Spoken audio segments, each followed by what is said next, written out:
돈이 모자라는 거예요. 아, 이게 희망이 없다라고 생각을 했는데 여러분 그렇지 않습니다. 지금 규제가 싹 다 풀렸어요. 자, 그러면 5억에 당첨이 됐다고 한번 가정을 해보고 자금 계획이 어떻게 되는지를 한번 살펴보도록 하겠습니다. 내 돈은 3천만 원만 들어가면 되는 거죠.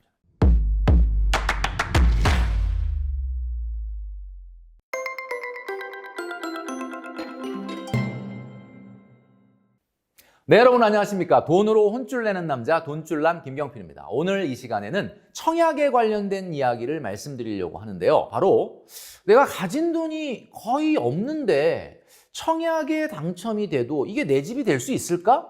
라고 생각하시는 분들 이 영상 끝까지 시청해 주시면 좋겠습니다. 자, 모은 돈이 얼마 안 되는데 과연 청약해도 될까? 청약에 당첨된다면 과연 내 집이 될 수 있을까?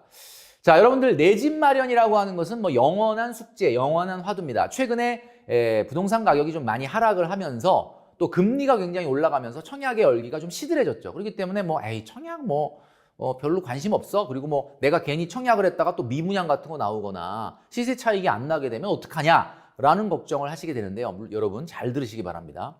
이렇게 모든 사람들이 관심을 가질 때 당연히 관심 가져야 되겠지만 이렇게 사람들의 관심이 좀 없어질 때 여러분들이 이 청약 시장에서 성공할 수 있다는 점을 꼭 기억하셔야 됩니다. 자, 그래서 먼저 구체적인 말씀을 드리기 전에 여러분들이 꼭 깔아야 하는 3가지의 앱을 말씀드리도록 하겠습니다. 내 집 마련을 위해서 어플을 3가지를 깔아보자. 자, 첫 번째는 청약홈입니다.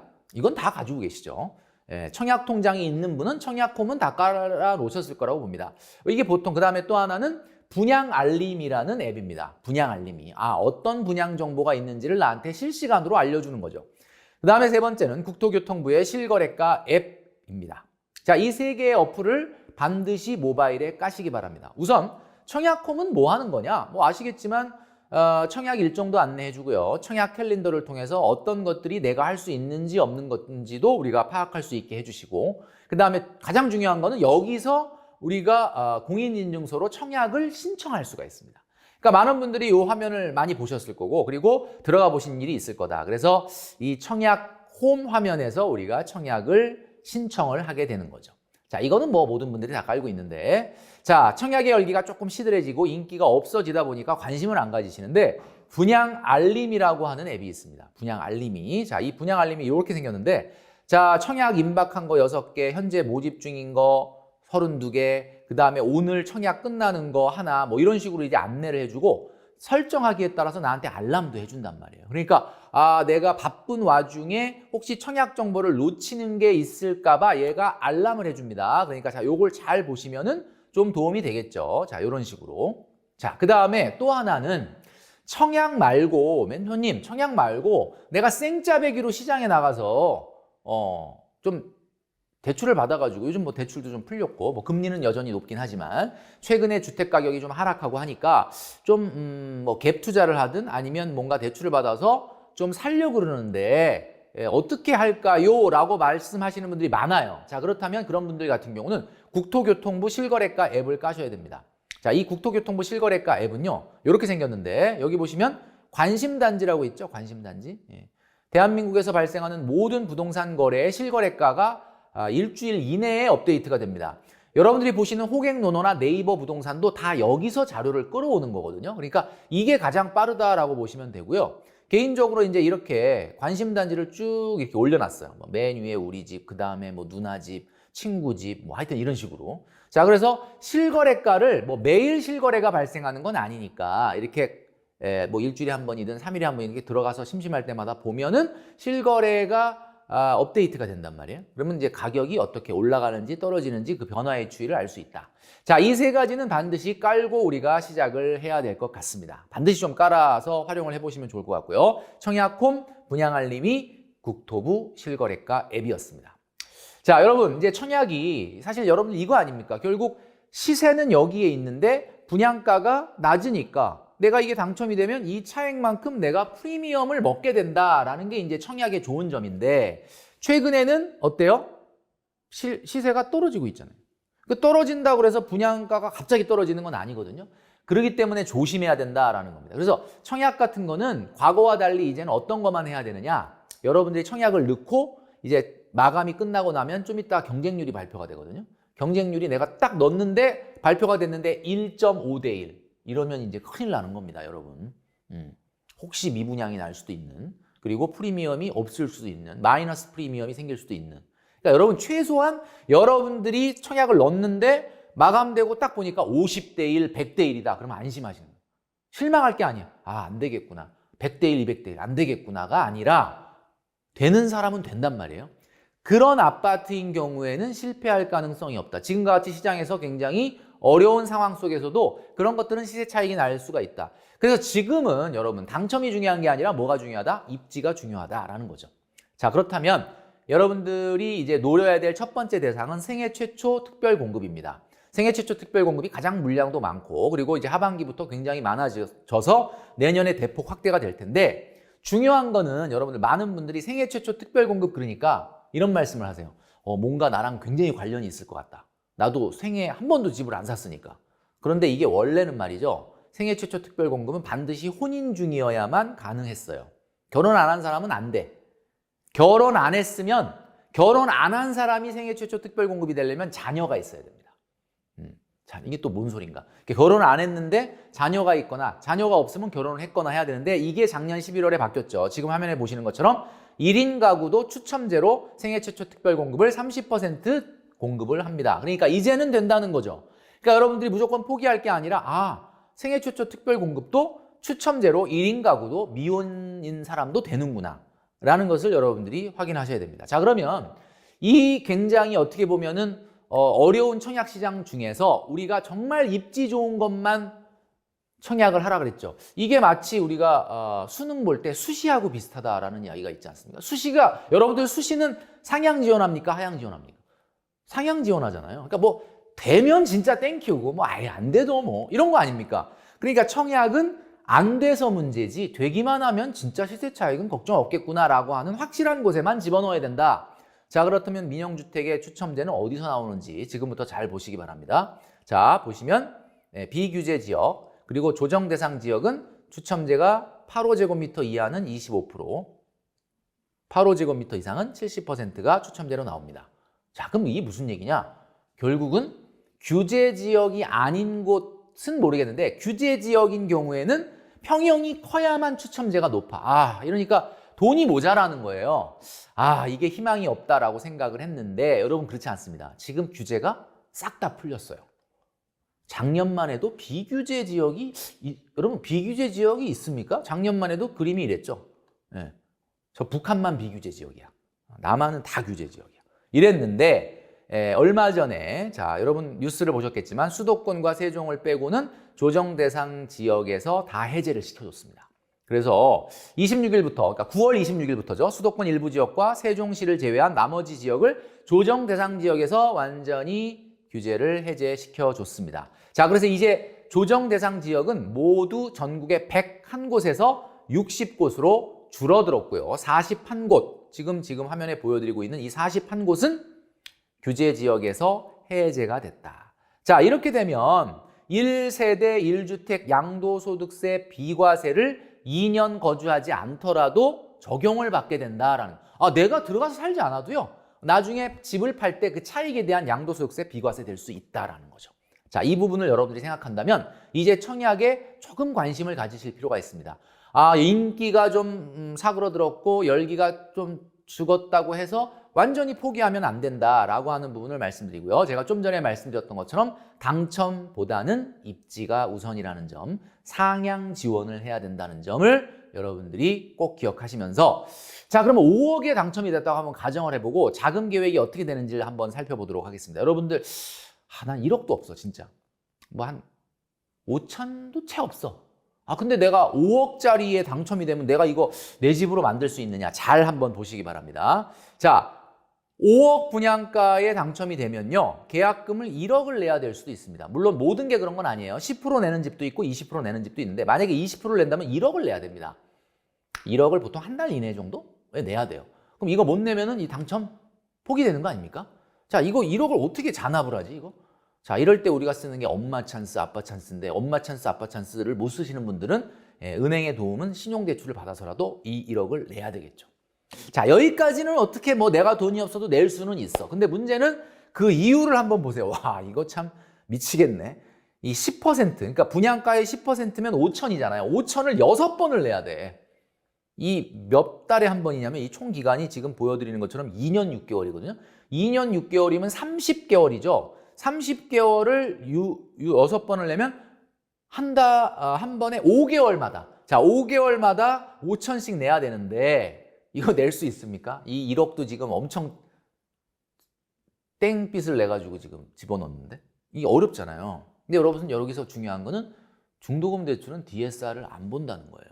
그러니까 이 중도금 대출을 받으면 되는데 중도금 대출은 지금 조정 대상 지역 같은 경우는 50%를 해줍니다. 자, 그런데 조정 대상 지역이 대폭 해제가 됐잖아요. 이제는 중도금 대출이 50% 이상을 받을 수 있는데 최소한 50%라고 한번 가정을 하면 자, 5억에 50% 얼마죠? 2억 5천. 자, 그러면 중도금 몇 번 내줍니까? 자, 중도금 대출 한 번, 두 번, 세 번, 네 번, 5번을 내줍니다. 아, 그렇죠. 자, 그러면 마지막 6회차 중도금은 누가 내야 된다? 내가 내야 되는 거예요. 이건 잔압을 해야 됩니다. 자, 그러면 여러분 1억도 어떻게 꾸역꾸역 해갖고 막 엄마 찬스, 아빠 찬스, 막 엄마 찬스, 아빠 찬스 없으면 막 은행 도움을 받아 억지로 밀어 넣었는데 2년 6개월 있다가 또 5천만 원 낼 수 있습니까, 여러분? 2년 6개월 있다가 5천만 원을 모으려면은 한 달에 한 150만 원 이상은 저축을 해야 되는데 물론 뭐 하셔야 되겠지만 설사 이걸 못한다 하더라도 여러분 잘 들으십시오. 연체시키면 됩니다. 그러니까 한마디로 말해서 요 부분은 연체를 시켜라. 그러니까 뭐 연체를 권장하는 게 아니라 당연히 내야 되는데 혹시 안 되면 이 청약이라고 하는 건 보통 중도금을 한 3번 정도 연체시키면은 이게 탈락이거든요. 한 번은 사실은 괜찮아요. 한 번. 자, 그러니까 한 번을 이렇게 잔압이 좀 어려우면 연체를 시켰다가 잔금까지 이제 끌고 갑니다. 잔금 얼마 내야 되느냐? 잔금은 또 1억을 내야 돼요. 20%. 자, 그런데 여기서 여러분들이 그러면 내가 연체 6회차 중도금도 못 냈는데 이 잔금을 어떻게 하느냐? 네, 여기서 여러분 잘 들어보시기 바랍니다. 자, 지금 LTV가 확대됐죠. LTV가 뭐 생애 최초 같은 경우 뭐 80%, 70%, 조정 대상 지역이 아닌 경우는 최소 60% 이렇게 대출이 지금 확대가 됐단 말이에요. 그러니까 무슨 얘기냐? 여기서 말하는 60%, 70%, 80%라는 것은 분양가의 60%, 70%를 해주겠다는 게 아니고요. 시세의 60%, 70%를 해준다는 뜻입니다. 그러면 여러분 보세요. 분양가가 5억이라는 얘기는 시세는 얼마라는 뜻이에요? 자, 아까 말씀드렸죠? 여기 시세가 여기 있고 분양가가 여기 있어. 근데 최근에 요게 좀 좁아졌죠. 그럼 좁아졌다 하더라도 혹시 이렇게 마이너스 역전이 되지만 않은 집이라면 여러분들이 분양가보다 시세가 조금은 높단 말이에요. 그러니까 한마디로 잔금을 치를 때 시세 기준으로 받게 되면 대출 금액이 늘어납니다. 그러니까 이 5억짜리 집이지만 시세는 얼마다? 여러분 보통 분양가는 시세의 70%에서 80%에서 형성된다는 거 잘 알고 계시죠? 자, 화면에서 보시는 것처럼 그럼 분양가 나누기 0.7 하면 예상 시세가 나오는데 5억 원 나누기 0.7 하면 7억 2천입니다. 7억 2천 정도 하는 아파트의 전세가는 4억 7천 정도가 됩니다. 대출은 그거에 50%만 받는다고 해도 3억 6천 정도가 대출이 되겠죠.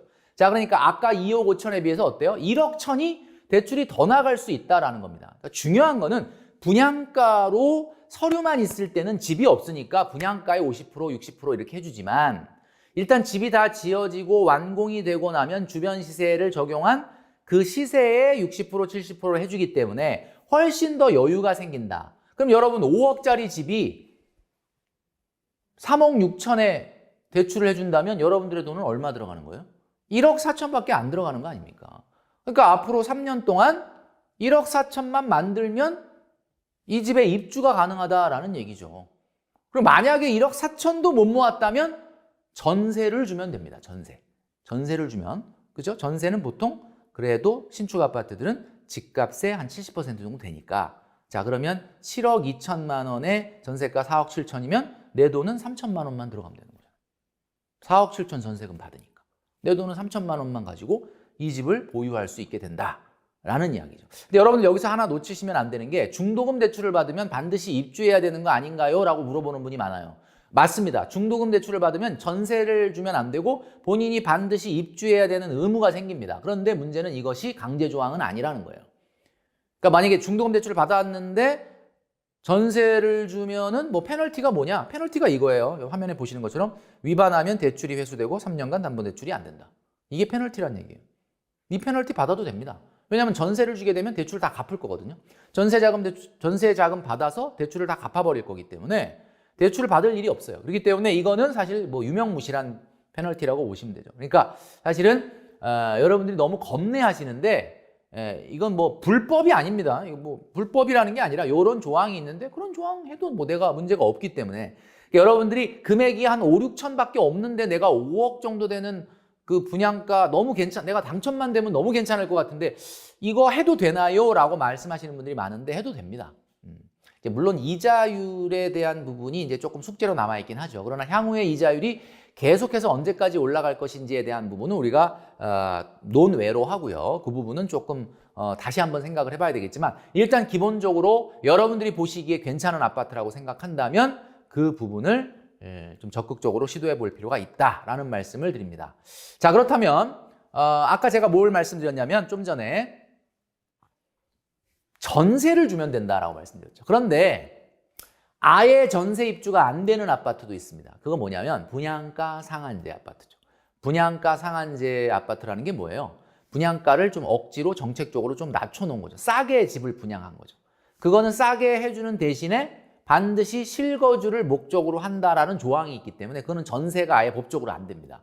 그러니까 그런 경우는 여러분들이 자금 계산을 좀 더 치밀하게 해야 되겠지만 대체적으로 그런 집들은 집값이 또 주변보다 싸기 때문에 그럴 일이 많지 않다라는 것을 여러분들이 생각을 하시고요. 자, 마지막으로 DSR이라고 하는 것을 점검을 하면서 영상을 마무리하려고 하는데 DSR 많이 들어보셨죠? DSR이라는 것은 여러분들의 세전소득의 40%가 DSR입니다. 그러니까 예를 들면 자, 지금 좀 전에 우리가 3억 6천만 원의 대출이 필요하다 그랬죠? 좀 전에 3억 6천만 원. 3억 6천만 원의 대출이 필요하다. 그러면 3억 6천을 대출을 받으면 이거 계산을 어떻게 하냐면요. 여러분 네이버에 원리금 균등 상환 계산기라고 쳐보면 이렇게 나옵니다. 3억 6천을 여기다 집어넣으시고요. 이렇게 그 다음에 35년으로 하고 연 이자율 최소한 5%니까 요즘은 5%라고 집어넣으면 한 달에 상환해야 될 금액이 181만 6천 원입니다. 181만 원 안에 이자도 있고 원금도 있다는 뜻이에요. 자, 그렇다면 181만 원을 12달 이렇게 내면 1년에 얼마를 내는 거죠? 2,172만 원을 원리금으로 내게 되는 겁니다. 자, 이 얘기가 무슨 얘기냐? 여러분들의 세전소득의 40%가 2,172만 원보다 넘어서면 안 된다. 이런 뜻입니다. 그러니까 2,172만 원을 거꾸로 나누기 0.4를 하면은 여러분들의 연봉이 나오는 거죠. 그러니까 여러분들의 연봉이 4,344만 원이 되면은 3억 6천을 대출해 주겠다. 이런 뜻입니다. 조금 어렵나요? 이걸 잘 보시면 그러니까 여러분들의 세전소득의 40% 금액만큼 이상은 원리금으로 갚지 못하게 하겠다. 이런 뜻이라고 여러분들이 이해하시면 될 것 같습니다. 자, 그래서 올해 7월부터는 2022년 7월부터는 대출 2억만 넘어서면 무조건 DSR을 적용을 받기 때문에 여러분들이 요거를 좀 챙겨보면서 청약을 해야 된다. 만약에 이런 거 다 자금 계획을 생각 안 하고 청약을 넣었다 덜커덕 당첨되면 와 좋아할 일이 아니라 만약에 이걸 내가 자금 계획을 못 따라간다 그러면 그 집은 내 집이 될 수가 없는 상황이 될 수도 있다라는 거죠. 자, 마지막으로요. 그렇다면 언제 집을 사야 되는지에 대해서 말씀을 드리도록 하겠습니다. 여러분들 그 모바일에 보시면요. 한국금융주택공사 주택 구입 부담 지수라는 게 있는데 지금 제가 화면에 보여드리고 있죠. 자, 요거 한번 검색을 해보시기 바랍니다. 간편 통계, 주택 금융 통계 시스템이라고 되어 있고요. 하우스탯라고 되어 있네요. 예, 하우스탯. 그러니까 뭐 아마 집과 통계 뭐 요걸 합친 말인 것 같은데 주택 금융 통계 시스템이라는 말이 있죠. 요거에 들어가서 검색을 해보시면 요런 자료가 나옵니다. 자, 주택 구입 부담 지수라는 거죠. 제가 한번 언급해 드린 적이 있었는데 주택 구입 부담 지수는 지금 현재 서울이 2022년 4분기 현재 2022년도 1분기 현재 203.7입니다. 자, 이게 뭐라고 말씀드렸죠? 과거 영상을 보신 분들은 아시겠지만 내 소득의 25%를 원리금으로 내야만 집을 살 수 있다가 지수 100이에요. 근데 지금 203.7이라는 얘기는 서울은 평균 소득자가 평균 집을 사는데 자기 소득의 거의 50% 이상을 원리금으로 내야 된다. 이런 이야기입니다. 자, 그러면 이런 경우에는 더 이상 집을 사겠다는 사람이 시장에 나타날 가능성은 없죠. 자, 그렇다면 여러분들이 언제 집을 사야 하느냐? 바로 지금 보여드리는 이 표입니다. 자, 주택구입부담지수가 결론은 150 이하로 떨어질 때까지 기다려야 된다라는 거죠. 자, 150이면 언제냐? 최소한 2020년 3분기 정도의 주택구입부담지수, 그 당시엔 144.5였네요. 자, 요 정도까지는 빠져야 된다라는 거죠. 그렇다면 집값으로 보자면 2020년 3분기 정도의 집값 정도는 돼야 여러분들이 직접 매수에 나서는 것이 옳다라는 말씀을 지금 드리는 겁니다. 자, 그러면 제가 이 사이트를 알려드리는 이유가 뭐다? 여러분들 이 사이트를 가끔 들어가서 주택구입부담지수가 어떻게 움직이는지에 대해서 관찰을 하셔야 된다라는 말씀입니다. 자, 오늘 영상을 정리해 보도록 하겠습니다. 여러분, 내 집 마련은 의지로 하는 겁니다. 지금 주택시장이 얼어붙고 하락한다 그래서 야, 이제는 손 놓고 있자가 아니라 이런 시기에 미래를 준비하는 사람만이 내 집을 갖게 될 것이다 라는 말씀을 드리면서 오늘 영상은 마무리 짓도록 하겠습니다.